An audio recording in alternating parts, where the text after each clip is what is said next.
señor rector de la Universidad de los Hemisferios, queridos compañeros de mesa, querido público presente. Voy a analizar un documento de la Iglesia Católica, que es la Dignitatis Humanae, como ha dicho Dani, y que se entienda desde ese contexto. Un documento que ha defendido la libertad religiosa y el valor de la conciencia en la actuación personal, y ha dado un giro en torno a esta concepción del valor del individuo y de su libre actuación. Entonces, quiero que se entienda en ese contexto lo que voy a leer en este momento.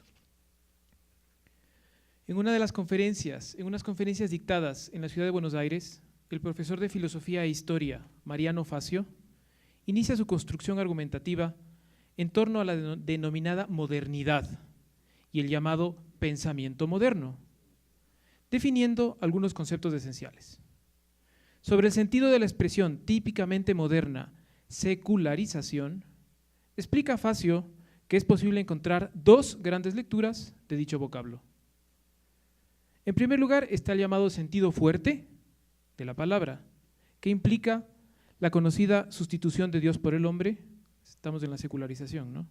Olvido de Dios, pérdida del sentido de lo religioso, etc.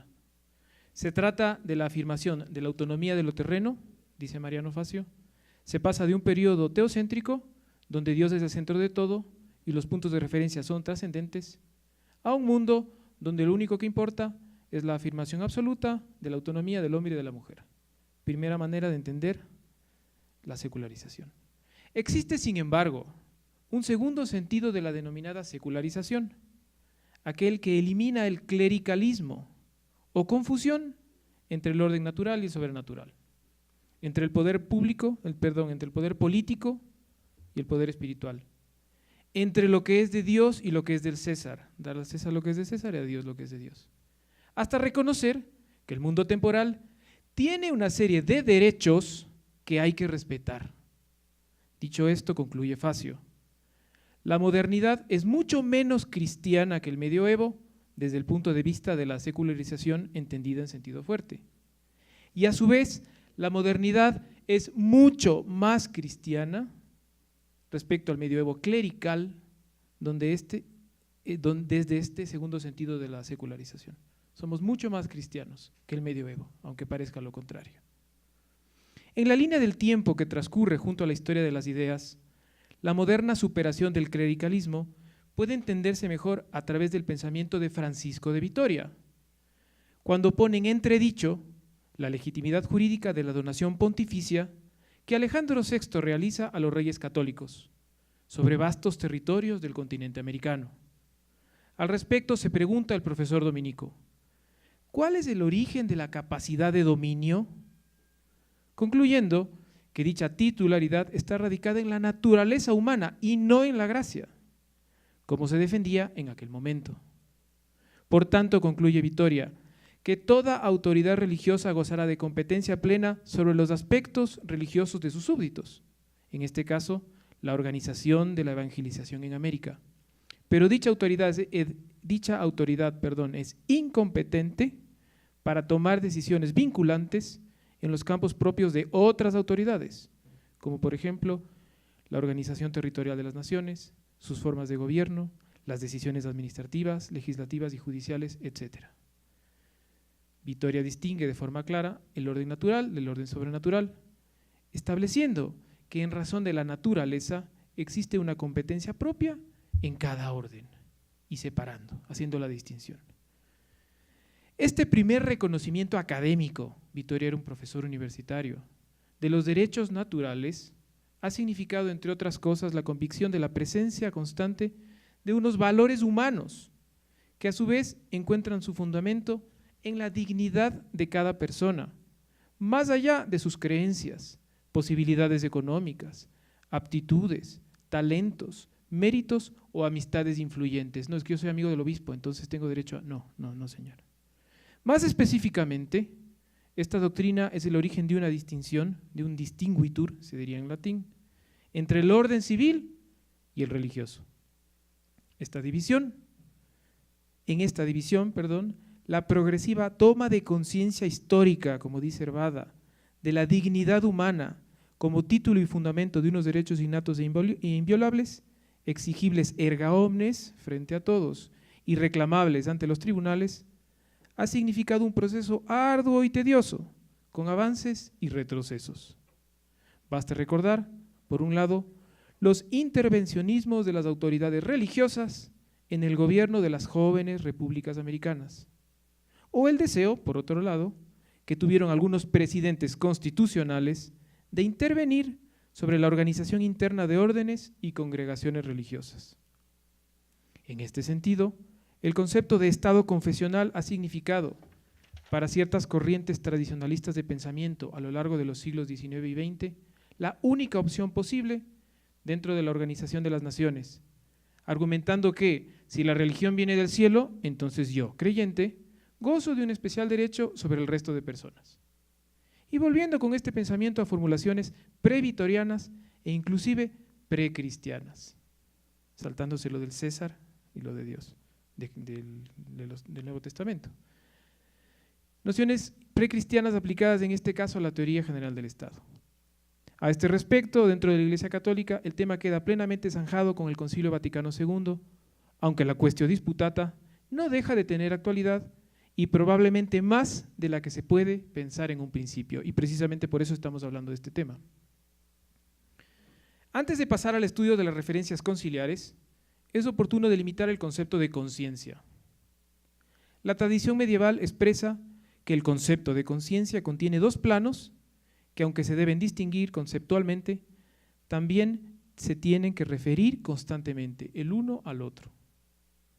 Con el concepto platónico de anamnesis se alcanza este primer estrato, que podemos llamar ontológico del ser, y que consiste, según Ratzinger y la tradición platónico-agustiniana, en una especie de recuerdo primordial de lo bueno y lo verdadero. Recuerdo esto, conversaba con una persona, no recuerdo en el sentido de algo que me han dicho, sino de algo que llevo grabado en mi ser y como que se despierta en un momento determinado. Es la razón natural de la que habla San Pablo, que mueve al individuo hacia el buen camino. O en palabras de Agustín de Hipona, no podríamos decir con seguridad que una cosa es mejor que otra si no hubiese sido grabada en nosotros una comprensión fundamental de lo bueno. Insisto, no grabado en el sentido de impuestos, sino grabado en el sentido de algo que está marcado dentro, que lo llevamos a todas partes. Esta anamnesis, continúa Ratzinger, no es un saber articulado conceptualmente, un tesoro de contenidos que se pudiera reclamar, sino un cierto sentido interior, una capacidad de reconocer, de suerte que el hombre interpelado por él mismo, y no escindido interiormente, reconoce el eco en su interior, este eco de lo bueno en su interior. Ve que eso es a lo que remite su naturaleza y hacia lo que quiere ir. Hemos recibido, explica San Basilio, de antemano en nuestro interior la capacidad y la disposición para cumplir todos los mandamientos, que no son algo impuesto desde fuera, repito, es algo que lo llevamos dentro. Supuesto el fundamento ontológico de la anamnesis, Tomás de Aquino explica el segundo estrato de la conciencia como el paso del habitus, el hábito, la cualidad estable del hombre, al actus, el acontecimiento consumado. El acto de conciencia, que actúa como norma última de comportamiento, aplica el saber fundamental previo a las situaciones concretas, a través de tres momentos: reconocer, el reconoscere, dar testimonio, testificare, y juzgar, judicare. Fíjese bien que es reconocer, no conocer. El conocimiento previo ya viene por la anamnesis, es simplemente reconozco, juzgo y actúo. En este segundo estrato, el peso de la voluntad pasa a ser primordial, tanto que reconocer o no reconocer algo depende siempre de la voluntad, que destruye el conocimiento o conduce a él. Si no quiero ver el camino, no lo voy a ver. De ahí la necesidad de un interno y honesto querer encontrarse con el bien para que éste salga al encuentro. Y de ahí también la capacidad de engañar a la conciencia. En todo caso, la recta conciencia será la voz autorizada a seguir al momento de tomar decisiones, convirtiéndose en el juez de nuestros propios actos personales, más allá de consejos o indicaciones exteriores, que deben ser tomadas como elementos coadyuvantes en la formación de la conciencia, pero no son los últimos responsables. Los responsables de los actos somos cada uno de nosotros. Entro ahora sí a la parte conciliar. Entramos al acontecimiento conciliar. Con ocasión del aniversario número 50 de la apertura del Concilio Vaticano II, se hizo público un texto inédito de Joseph Ratzinger en torno al evento eclesial más importante, cuando menos, del siglo XX y de lo que corre del siglo presente. En dicho texto se menciona lo siguiente: contrariamente a lo que cabría esperar, el encuentro con los grandes temas de la época moderna no se produjo en la gran constitución pastoral Gaudium et Spes, sino en dos documentos menores cuya importancia solo se puso de relieve poco a poco con la recepción del concilio. El primero es la Declaración sobre la Libertad Religiosa, Dignitatis Humanae. Ahí nos vamos a quedar, es lo que nos interesa. La Declaración Conciliar Dignitatis Humanae consta de 15 puntos. Sin embargo, podría afirmarse que su núcleo fuerte se encuentra en los 3 primeros numerales. En ellos se presenta el contenido fundamental o esencial del documento, que será desarrollado a lo largo de los siguientes puntos. El contenido básico de la Declaración Conciliar Dignitatis Humanae podría resumirse de la siguiente manera. Voy a hacer el resumen. La libertad del ser humano, y en este caso el derecho a la libertad religiosa, encuentra su fundamento en la dignidad misma de la persona. Dicha dignidad, cada vez más clara en los hombres de nuestro tiempo, es reconocible gracias, por un lado, por el texto, a la palabra revelada, y por otro, a la razón natural, y produce el efecto espontáneo de que cada uno debe buscar la verdad y adherirse al bien con plena libertad psicológica, sin coacción externa, actuando en todo momento según la propia conciencia. Fíjense el peso que se le da a la conciencia en la búsqueda de la verdad, en el camino hacia el bien, en el ejercicio de la libertad religiosa. Las nociones conceptuales apenas referidas, si bien no significan una novedad en la línea del pensamiento estudiado hasta ahora, como se ha visto desde Vitoria en adelante, adquieren una validez especial al ser promulgadas por un concilio ecuménico, con las implicaciones religiosas y sociales que aquello significa. Alguno puede decir, bueno, pues que un concilio es un asunto de la Iglesia Católica y punto. En torno al concilio hubo un ruido mundial impresionante, ¿no? O sea que lo que dice la Iglesia sí tiene su trascendencia, ¿no? Podría tratarse, sin embargo, de la culminación de un proceso intelectual dentro de la estructura dogmática de la Iglesia, en el que se avala el papel trascendental que juega la conciencia al momento de tomar decisiones plenamente libres, asumiendo cada uno las consecuencias de las mismas. Hay evidentemente un proceso de progreso intelectual en el reconocimiento de la validez de la conciencia.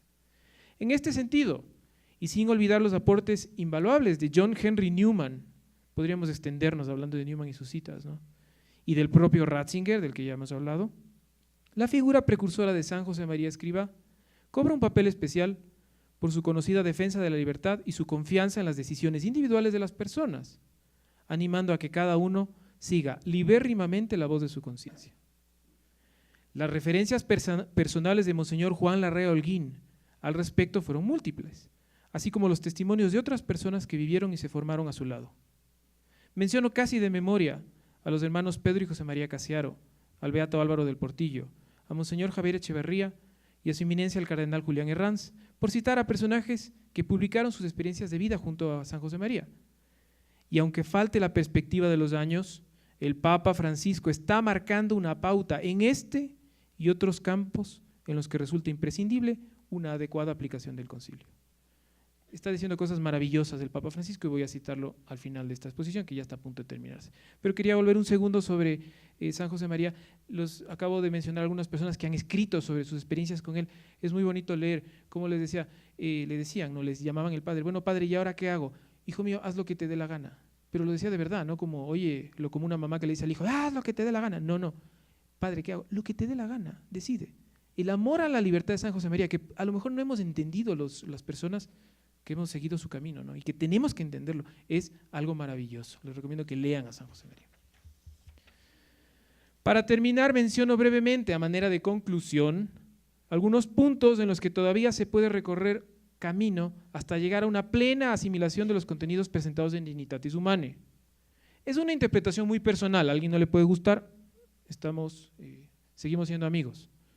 Por favor, siéntanse aludidos, moderadores de almas, padres de familia, y todos aquellos que tienen alguna responsabilidad, profesores, en la formación y guía de las personas a las que procuran acompañar.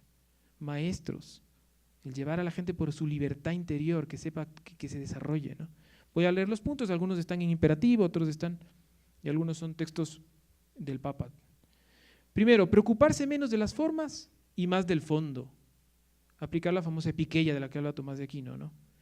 ¿Por qué digo esto? Porque existe el peligro de convertir la dirección espiritual o las clases o el llevar a alguien en una especie de tribunal de casación. El tribunal de casación, como sabemos los abogados, ¿no es cierto?, es la revisión de la aplicación indebida, falta de aplicación o error de interpretación de una ley adjetiva, procesal. Pero no voy al fondo y a lo mejor al momento de educarle a mi hijo solo me quedo en lo…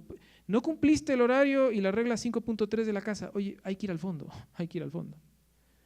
Evitar los consejos estandarizados que no llegan al fondo. Evitar el criterio por encima del caso personal. Hay tantos casos como personas. Una regla se puede aplicar a una persona y no a otra en el ejercicio de la profesión. No huir de la casuística, hay que analizar la casuística. La práctica, palabras de un filósofo que se llama Fernando Inciarte, la práctica corrige la ratio y la lleva hacia la correcta ratio. Puede ser injusto en algún momento aplicar la ley. Tengo que ver si realmente tengo que aplicarla o no.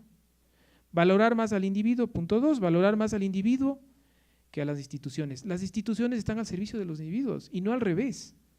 Ojo con la institucionalidad desmedida que termina asfixiando a la persona. Saber que somos luces y sombras. No, aquí todo es perfecto, mentira, aquí hay luces y hay sombras. Y en las personas también.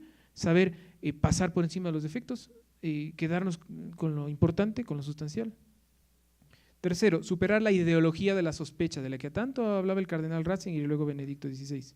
Superar la ideología de la sospecha, dejando espacio para la libre interpretación de la realidad. No hay una interpretación oficial, dejar que la gente interprete como le parezca y aprender. Oye, lo que has dicho no, vas a hacer lo que yo… No. Cito en el punto 4 palabras textuales del Papa Francisco, palabras que me han conmovido.